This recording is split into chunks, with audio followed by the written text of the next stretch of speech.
You're listening to the Digital Deep Dive, where we tackle the newest trends, strategies, and pain points shaping growth across the digital landscape. From Amazon and D2C to international expansion, join our host and e-commerce leaders across multiple industries for in-depth discussions on how to maximize your brands in the digital arena. Now, here's your host, Aaron Conant. Well, hello, everybody, and welcome back to the Digital Deep Dive podcast. I'm your host, Aaron Conant, and today we're going to do a holiday preview. Lots of questions swirling right now as, Q4 is almost upon us. It's pretty crazy that we're in Q3 already. Planning has begun, and got a great friend, partner, supporter of the network as a whole, Rick Watson. It's been on before lots of times, always fun conversations. But Rick, you want to do a brief intro on yourself, and then we'll kind of jump into... It just seems weird to say holiday preview, but we have to do it. Yeah, are we here yet? Where the heck did 2023 go? That's my first question. Thanks so much, Aaron. Yeah, huge supporter of BWG Connect and anything related to Bill Williams and the whole crew over there.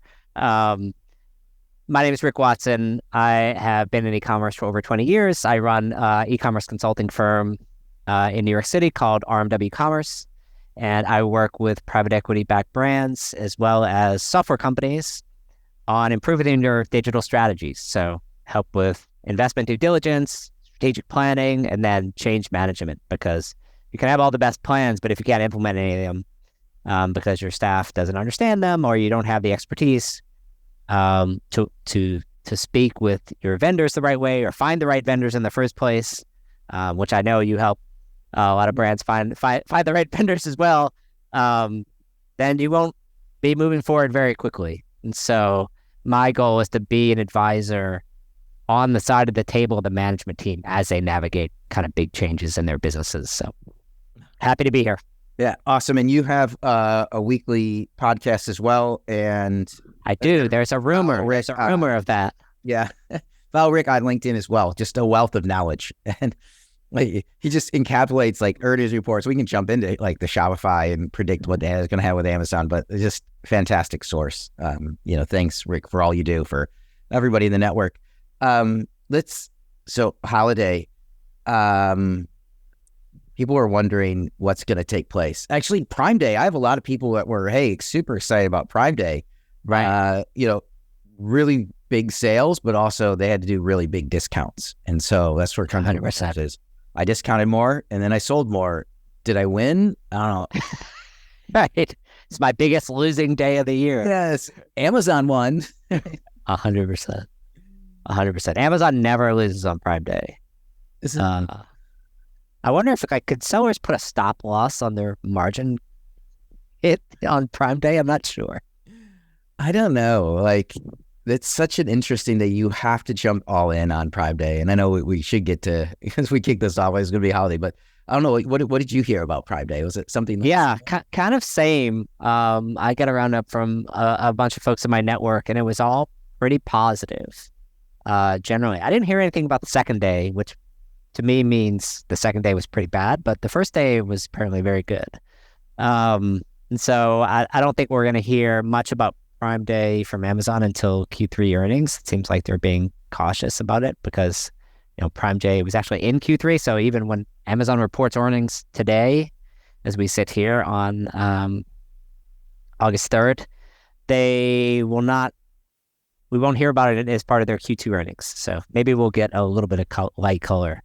But I think more discounts, more deals. Buy with Prime was kind of an interesting. There were a couple hundred brands that participated in Buy with Prime promotions on Prime Day, which is interesting because I think they're using that as a carrot to help, recruit more sellers. Yeah, I actually talked to a couple of brands who used it, and it was very, very successful. I mean, the tough part is you can't build a market basket yet with it, right? But the people who used it and had it in place really, really, really liked the results. They were both obviously on the Seller Central side. They're on the marketplace. They weren't on a vendor side. But I've been up in the air on it. I can see the benefit of it, but also, if I'm on a website looking to buy something, I want to be able to build a basket. Now, the reality is that's not how people shop on Prime Day, right? People shop on Prime Day. Oh, I needed a pair of socks. I needed a coffee maker. I needed art supply, paintbrush. I needed something. And they're like picking here and there. And if you can make that work, and so that's a mindset, I think, that goes across the digital landscape on Prime Day as people are playing around. So you're like, whoa, there's a Prime Day discount. I'm on this website and it's the one thing I'd like to have. And it's going to ship from Amazon. Let's do it. I can see that doing it. It'd be interesting to see how that compares to like everyday traffic going forward, if that was a catalyst. Yeah. And Amazon seems to be touting the fact that it's increasing its shipping speeds even more. And it's how it could be potentially leading to lower costs. So that's kind of like, they gave a little bit of a teaser in their earnings. They were like, well, we might have some leverage on our operating expenses because we're getting products closer to consumers with our new regional delivery model that they've been talking about. And Amazon usually doesn't talk about something unless they're ready to deliver on it. They tend to be pretty quiet about things. So it'll be interesting what they say soon on their earnings. Yeah. So my kind of advice is we shift into the, what does holiday look like is, if you are on the marketplace side and you do have a direct consumer site, buy with Prime might be worth taking a look at. I'm a test and learn, right? I'm a scientist by training. You're a scientist? Yeah, crazy. I was making drugs for phase 1 and 2 clinical trials for all right. Yeah, Pfizer back in the day. Yeah, we have our own Heisenberg on the podcast, yes. Ladies and gentlemen.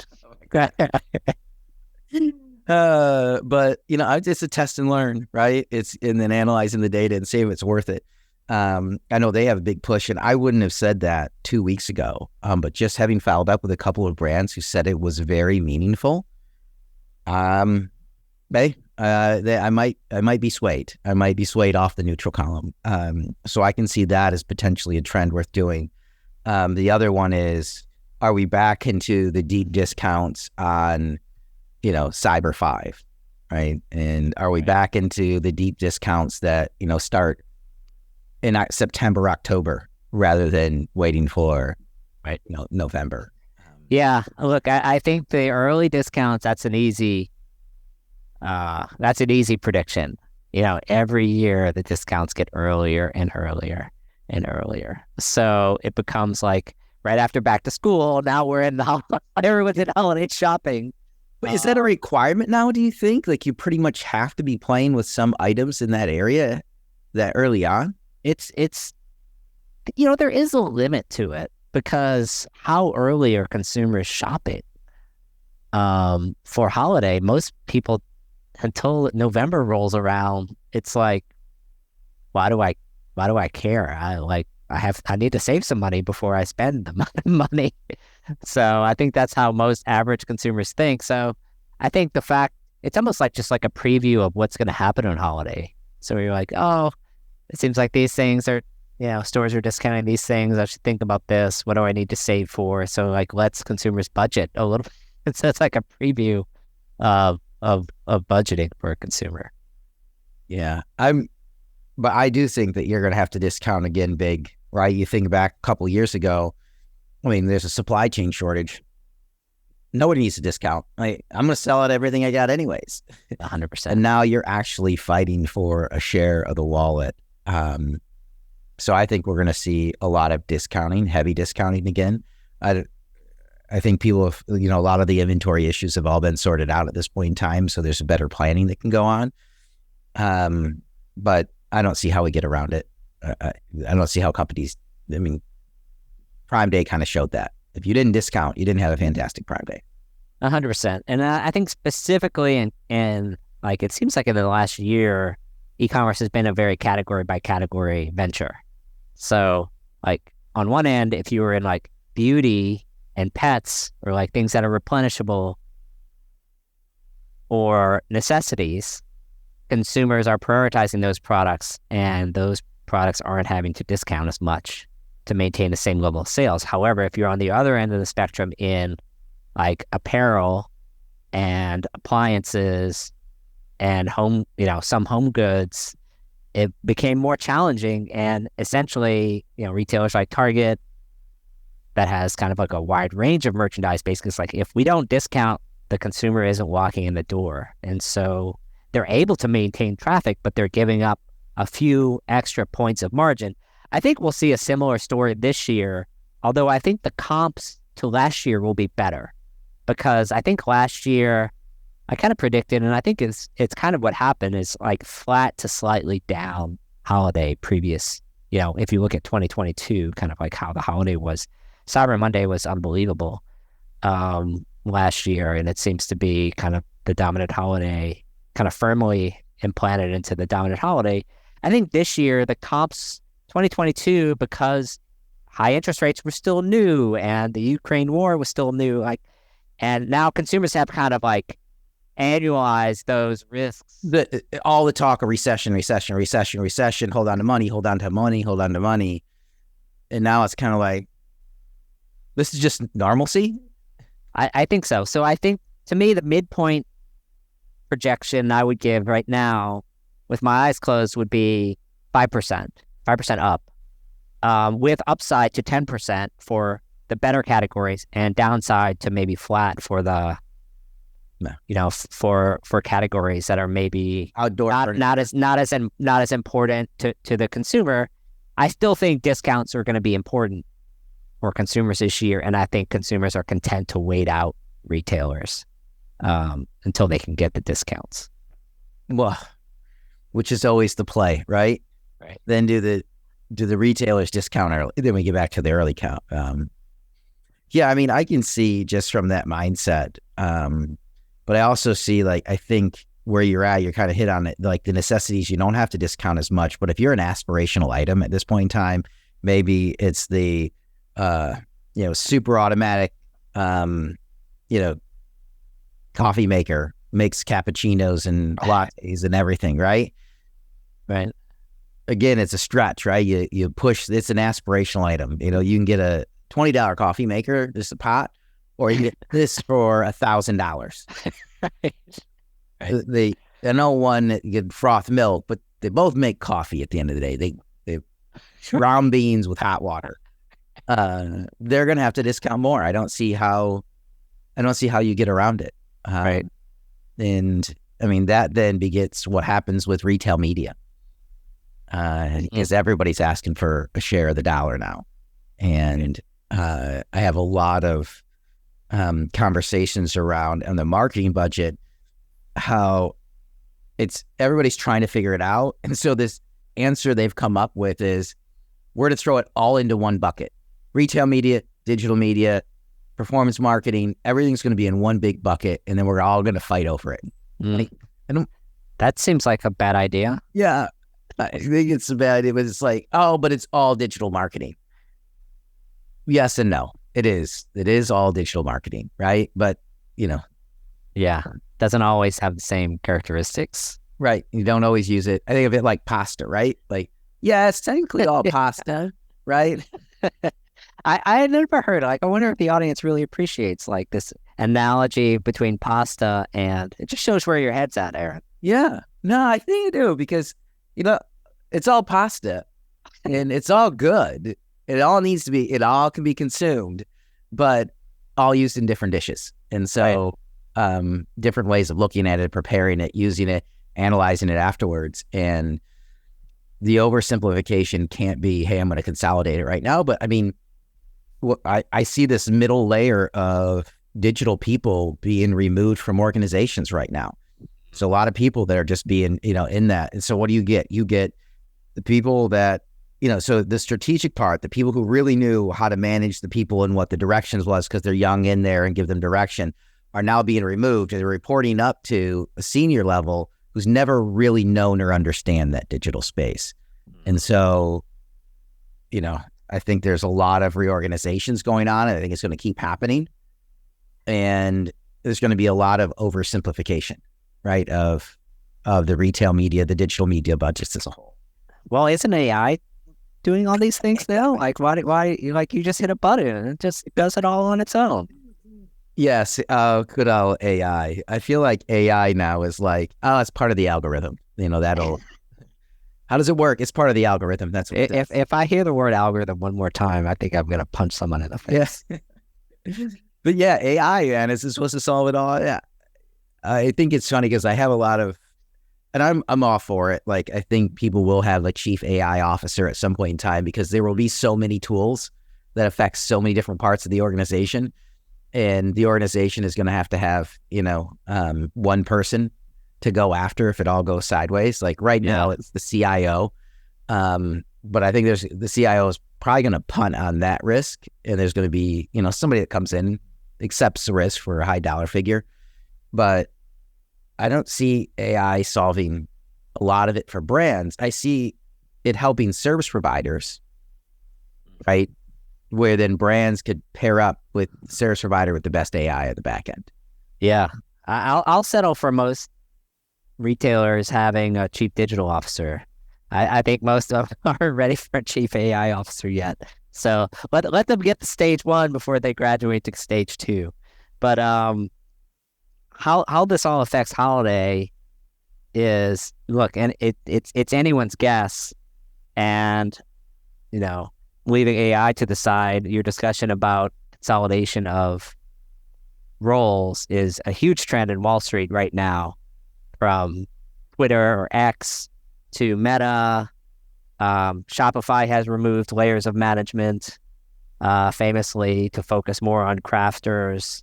Whenever you hear Shopify management talk about the shape of the company, it just means that there are fewer managers. Is what I've learned. And I think it's a trend. You saw it in retail in the past 10 years, where you used to have, like at Macy's, you used to have a DMM reporting to a senior marketing manager, reporting to a marketing manager, managing a junior market. Like there's like 3 levels that aren't there anymore. Like you have a DMM managing contributors, in retail organizations now. Yeah, I mean, I think across the board, as we hit this holiday season, I think the digital marketing teams are going to be leveraged more than ever. I think they're going to have to find, I guess, partly get into AI, but they're going to have to find the best partners that are out there that can help them execute at a high level because they don't have as many people working for them anymore. And oh, by the way, every other week a new tool comes out. Is it worth it or not? And they're going to have to spend a lot of their time evaluating new tools. There's so many good ones, 10x the number of bad ones, that are out there floating around. But you have to be ready to pounce on the ones that are working, because your competition randomly will figure it out. And these smaller little companies, have more flexibility. So then if you have that eating away at your time, like, I don't know. And at the same time, the number of people working for you is down. I think it's going to be a very interesting play of where dollars roll out. One of these big trends that I've seen is where brands are actually, as we're heading into Prime Day, but I think this is, again, going to carry over into the holiday season, is using paid search, traditional paid search and social dollars to drive traffic to Amazon, because Amazon algorithm values that off-site traffic so much. Right. And then retargeting with the Amazon DSP to send them back to the direct-to-consumer site. Right. I mean, can anyone think of a more inefficient way to spend your money? Like, you couldn't design a more effed up Rube Goldberg machine than something like you just described. Yeah. Like, how did things get so complicated in advertising? Oh, in what, 2.5, 3 years? Oh, exactly. I mean, Amazon clearly, look, again, Amazon wins in that model, right? Kudos to them. I mean, they're using this to grow their DSP program. They're using this to incent people to send them free traffic so that they don't have to buy their own paid ads. I mean, it's kind of genius. It's kind of genius. I mean, I remember like 2-3 years ago, like the first sellers started noticing, like, hey, if I send this traffic from Google, it seems like my listing is going up or my buy box is going up. And that was like an edgy trend about 3 years ago, and you didn't see it. Most people talking about it now. It's like cat's out of the bag. People kind of figured out that that's what Amazon was doing, just because there's so many people doing tests all the time that no, it's crazy, and it's kind of genius too. Yeah, and Amazon wins. Amazon wins, which drives like people, especially on the vendor side, absolutely bonkers.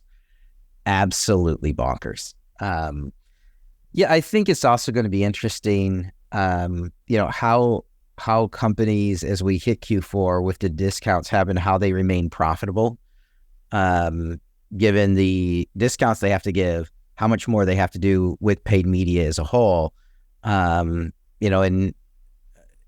shipping costs going up. I mean, that's going to happen, especially you get closer to the holidays, but you see all this stuff going on with UPS, with, Yellow. Yeah, it's going to be interesting. It's going to be, again, high sales, but where does profitability end up?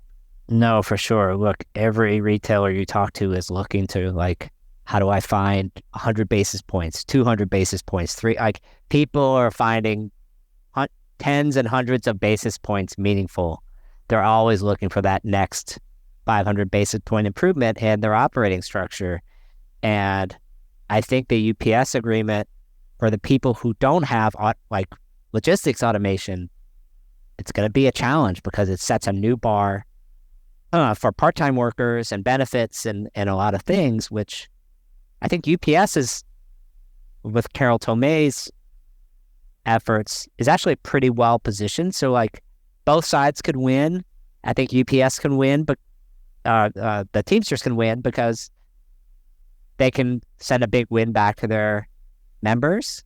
Hey, look at all the billions of dollars we got you. And then UPS could win. She's like, yeah, but this doesn't guarantee you a job. Yeah. You know what I mean? Like, the workers that are left over will get higher pay, but how many of the new workers will be robots?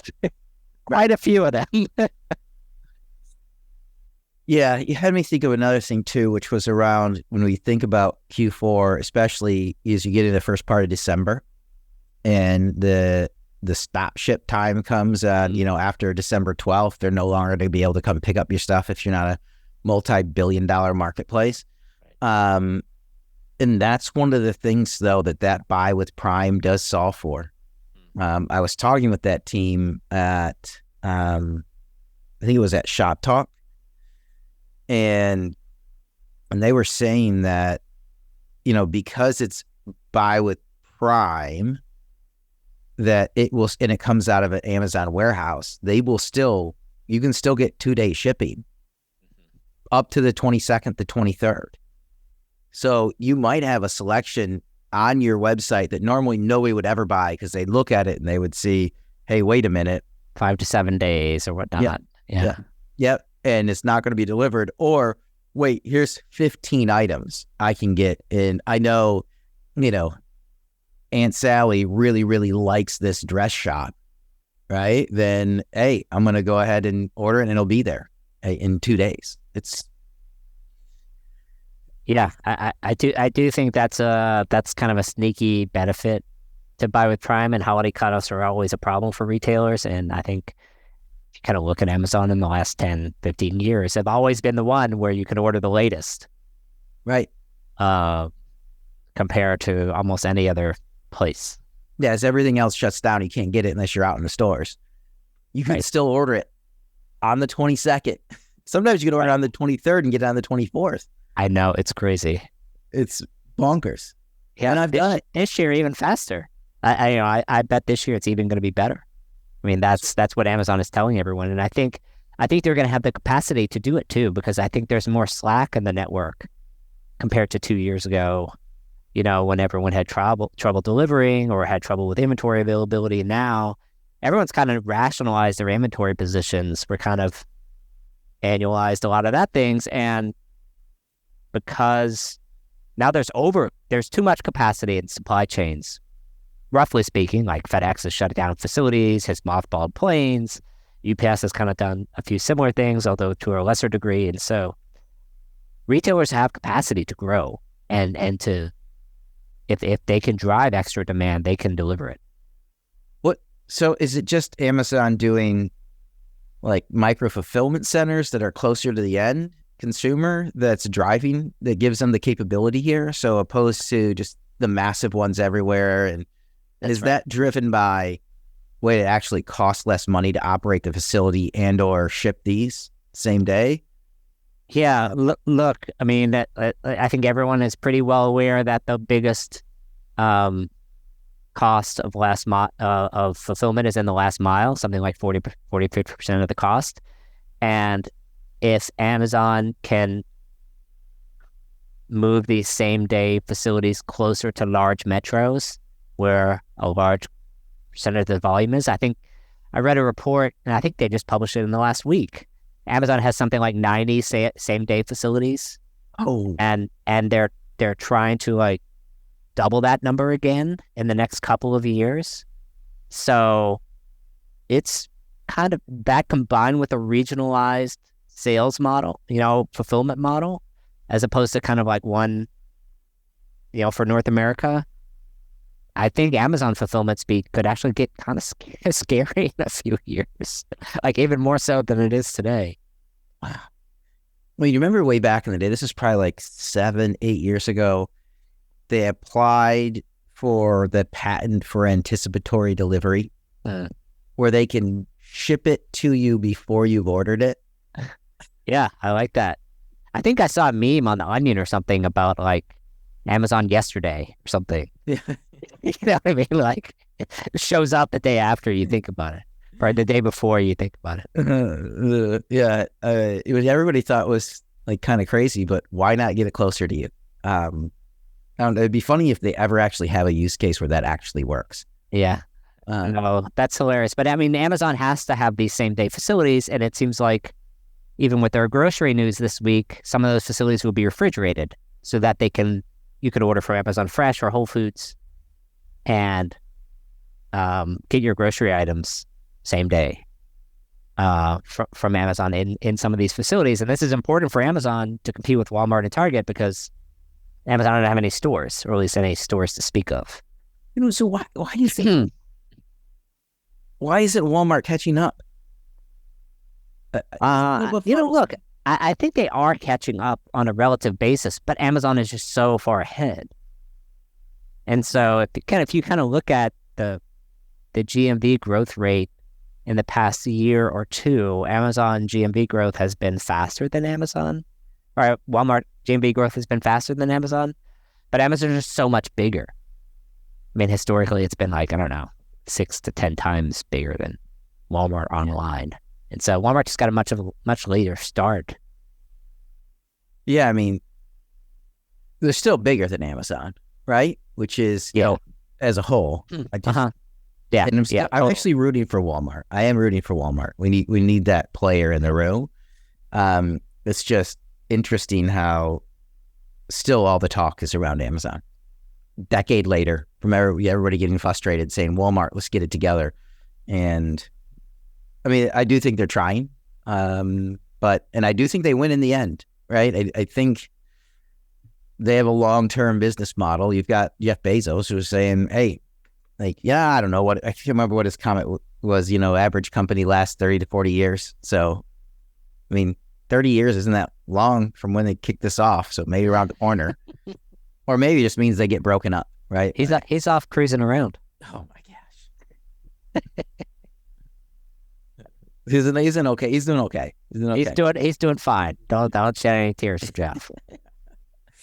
What other things pop up? Like, what else is top of mind? I mean, people you're talking to, like, are there other big topics? I think the recap here is, I think digital marketing in Q4 is going to be harder than it's ever been. You have to be more diligent with your dollars. I think you're going to have to discount more than you have the past couple of years, just from the standpoint of, you're going to want to watch that. You don't want to go negative, but to move enough product, depending on the category you're in, you're going to have to discount a little bit more.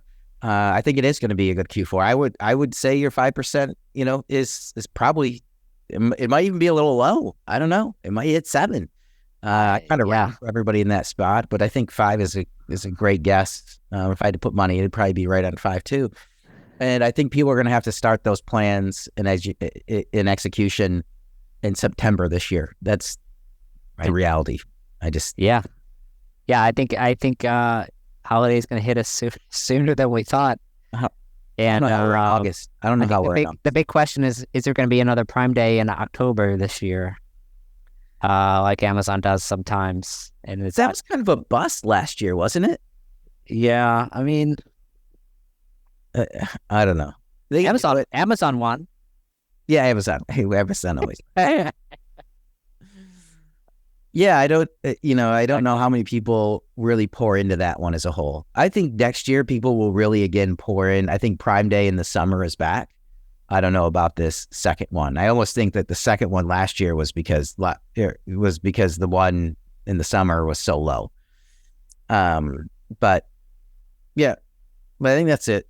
A good recap. Like, what other things are popping up that should people be aware of? Or, I mean, I've been picking your brain. Like, you have any questions? Yeah. No, it's interesting. I think there's one trend that's come up in the last couple of years is headless e-commerce.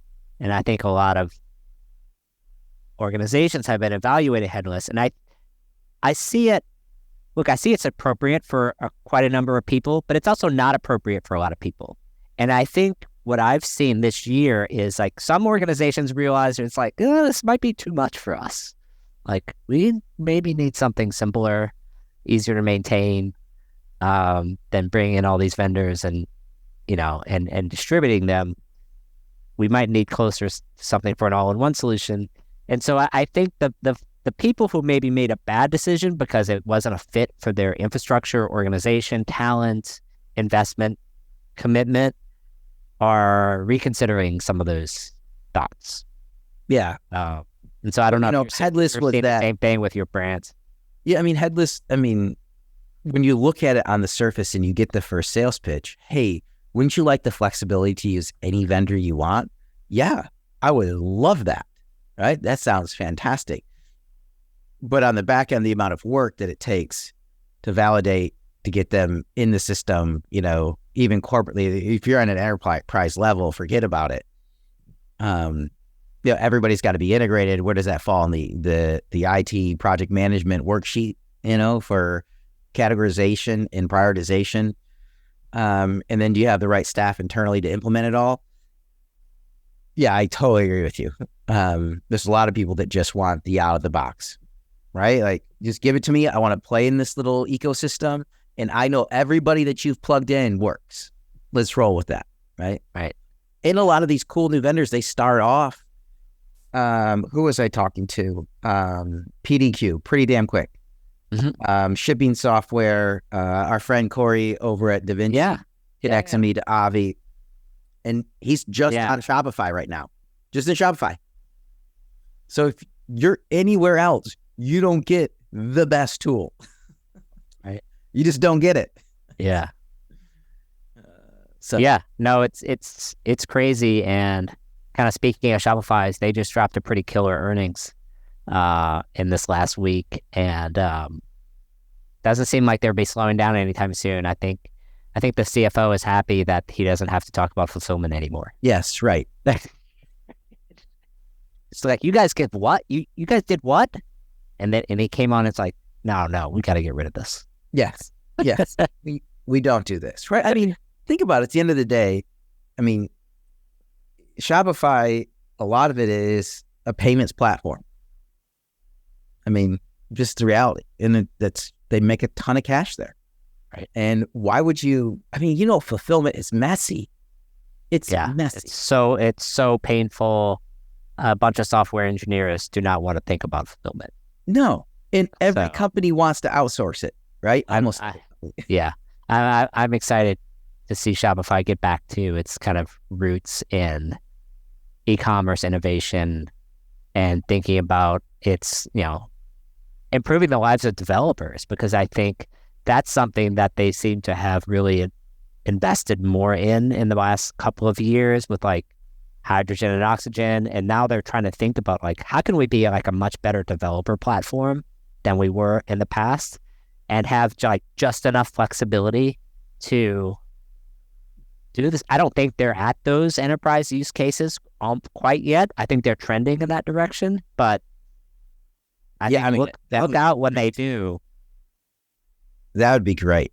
I mean, if they can swim upstream, because right now, big commerce is crushing it there. The shopware trying to break in, I don't know if they can or not, but they've got a really cool platform. Yeah. But like we were talking about, like a headless, like a composable commerce, like a commerce tools. Yeah. Commerce tools has done well in that segment. Yeah. Yeah. With the largest companies. And they don't play downstream. They don't try to, right? Yeah. It's really funny when you talk to them. Like, if we show up and these guys are in the room, somebody's in the wrong room. Yeah, exactly. So it's hilarious. Awesome. Well, any questions you have for me as we get to the end here? I think this is good. How are people thinking about, have you gotten to ask brands about their IT budgets for next year? Or like what are they looking at next year? What are they buying more of? What are they buying less of? Right now, I have a lot of people just looking at ad tech platforms. They got to figure it out. There's a replatforming play that's out there right now. And so what do I have to get? How does that affect my overall, integration and transfer? So replatforming is a big thing. When you say replatforming, like what platforms you mean in particular? Like they're on this like SAP or Oracle or type situation, or is it something, or it's like Magento, or like where are they? Well, it's either a custom made and they've adhered to that for so long that this is the best, and now they're just getting smoked. Right. It was 10 years ago, custom was fine, right? You could actually be a leader in the custom, and now you can't keep up because there's so many new tools popping up. You can't use. Right. And it's more. Yeah, I firmly believe that it's like when you're choosing a platform, it's as much or more about the ecosystem of partners and apps that are pre-integrated to it, or if not pre-integrated, at least like the SIs or system integrators have done the integrations to the things that you are most likely wanting to do, rather than you're paying them to learn how to do it for the first time, which is what everyone used to do. Yeah. So, I mean, there's the old Magento, whatever, Adobe Commerce side. I mean, it's the cost of ownership of that is so high, and the SIs for everything that comes out costs so much, right? Because if you have an SI for Adobe, like they're priced like Adobe's. It's more expensive. Yes. It's more expensive. There's no way around it. It has to be more expensive. So number one, how do I get to a better platform? And what does that look like? And that's where I think like the trend that you're seeing, which is people are looking at the headless, they're actually doing the deep dive. Maybe they got sold on headless, right? And then a lot more people are being a lot more diligent on those RFPs and what they look like, because they know they've already been burned once and they know what to look for and to ask for, which really helps. I mean, the tough part is if you're just thrown in, and you have to do an RFP and you don't know the questions to ask, right? Then you don't get the answers you need to get. And, and so that is a big one if we're thinking about on the IT side. The other one is what does a digital marketing tool look like? Whether it's a PackView or a Sky, how can I get that in to crunch all the data, give me real-time data? And then you have all these other players behind it that are going to give you marketing data, share of shelf, share of voice, all those fun tools. And there's not one that does it all right now. So now they're trying to do, who covers 80% of what I need based on who it is. So I know from that tech side, people are looking for it. Actually, on the supply chain side, there's a new AI tool. Like, how do you manage your sourcing, your procurement as a whole, which a lot of people have been overlooking that. I mean, if you can save 5%, huge for these larger organizations. And so there's some cool new people that are popping up there that just use AI to make better decisions or give you better offers or monitor, moves or changes in the market to alert you to maybe you want to look at the resin for your bottles, right? Whatever it might be. Right. That stuff that's people are looking at. It's That's better great. data saving money. Better data saving money. Yeah. Do you find that more often than not, people are trying to save money and grow revenue at the same time, or is it more focused on saving money only, or they're in the revenue growth camp? Well, I think they're focused on growing revenue, but it's not happening, or it costs more than it ever cost them before to get people. So the conversations just on the digital strategy side are lifetime value of the customer, loyalty, rewards programs, conversion at checkout. It's like, what's there that I spent so much money getting the customer to the site. Right. How do I convert, make sure I can minimize the friction and maximize the lifetime value?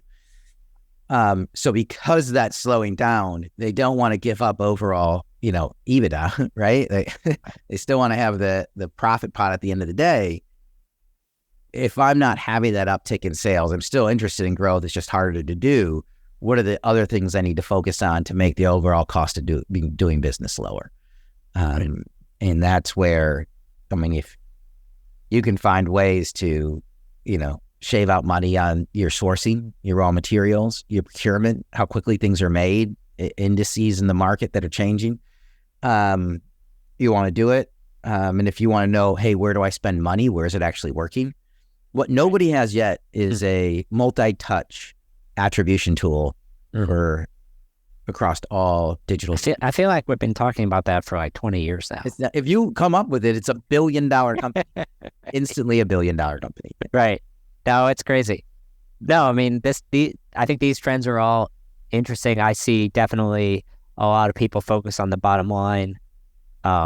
Clearly, they're also focused on revenue growth, but if your cost to get that revenue growth scales linearly with the revenue growth, it's like a non-starter.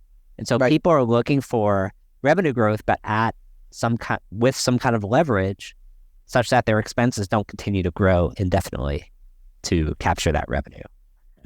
So it's fascinating. Yeah, it's the tough part, just where I spend a lot of my time now, in helping people on the digital strategy or partner selection side, is aligning them with the right partner, right?